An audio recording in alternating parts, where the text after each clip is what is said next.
அண்மை செய்தி. நெல்லையில் இளைஞர் கவின் ஆணவ கொலை செய்யப்பட்ட வழக்கில் குற்றவாளி சுர்ஜித்தின் தாயார் கிருஷ்ணகுமாரிக்கு நீதிமன்றம் காவல் விதித்திருக்கிறது. அண்மை செய்தியாக பார்த்து வருகிறோம். நெல்லையில் இளைஞர் கவின் ஆணவ கொலை செய்யப்பட்ட வழக்கில் குற்றவாளி சுர்ஜித்தின் தாயார் கிருஷ்ணகுமாரிக்கு நீதிமன்ற காவல் விதிக்கப்பட்டிருக்கிறது. கிருஷ்ணகுமாரியை வரும் 9ஆம் தேதி வரை நீதிமன்ற காவலில் வைக்க உத்தரவு பிறப்பிக்கப்பட்டிருக்கிறது. தொடர்பான கூடுதல் விவரங்களோடு இணைகிறார் செய்தியாளர் செல்வராஜ். வணக்கம் செல்வராஜ், உத்தரவு தொடர்பான விவரம். நிச்சயமாக மாலதி, கடந்த ஆண்டு ஜூலை மாதம் 27ஆம் தேதி நெல்லை மாவட்டம் பாளையங்கோட்டை KTC நகரில் மென்பொருள் பொறியாளர் கவின் ஆணவ படுகொலை செய்யப்பட்டார்.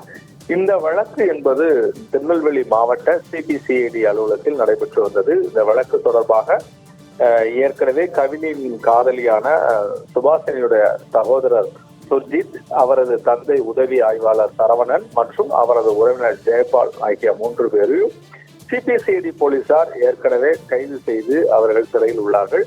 இந்த நிலையில் இந்த வழக்கில் A3 என சொல்லக்கூடிய சுர்ஜித்தோட தாய் பெண் உதவி ஆய்வாளர் கிருஷ்ணகுமாரியை மட்டும் அவர்கள் 10 மாதமாக தேடி வந்தனர். இந்த நிலையில் கடந்த வாய்தாவின் போது அங்கு சென்ற CBCID போலீசாரிடம் அங்கிருந்த நீதிபதி ஹேமா மிக கடுமையாக எச்சரிக்கை விடுத்துள்ளார். ஏனென்றால் இந்த வழக்கு தொடர்பாக இதுவரை பெண் உதவி ஆய்வாளரை ஏன் கைது செய்யப்படவில்லை என தெரிவித்திருந்தார்.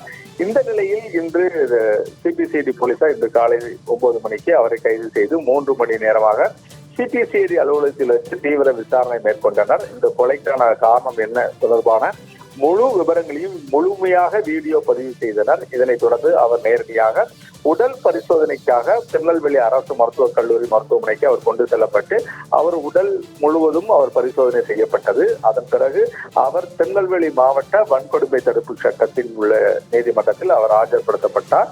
அங்கிருந்த நீதிபதி ஹேமா அவரை வருகின்ற ஜூன் மாதம் 9ஆம் தேதி வரை அவர் நீதிமன்ற காவலில் வைக்க உத்தரவிட்டுள்ளார். இதைத் தொடர்ந்து அவர் திருநெல்வேலி மாவட்டம் பாளையங்கோட்டை கொக்கரகுளத்தில் உள்ள பெண்கள் கிளை சிறையில் அவர் அடைக்கப்பதற்காக காவல்துறையினர் கொண்டு சென்றுள்ளனர்.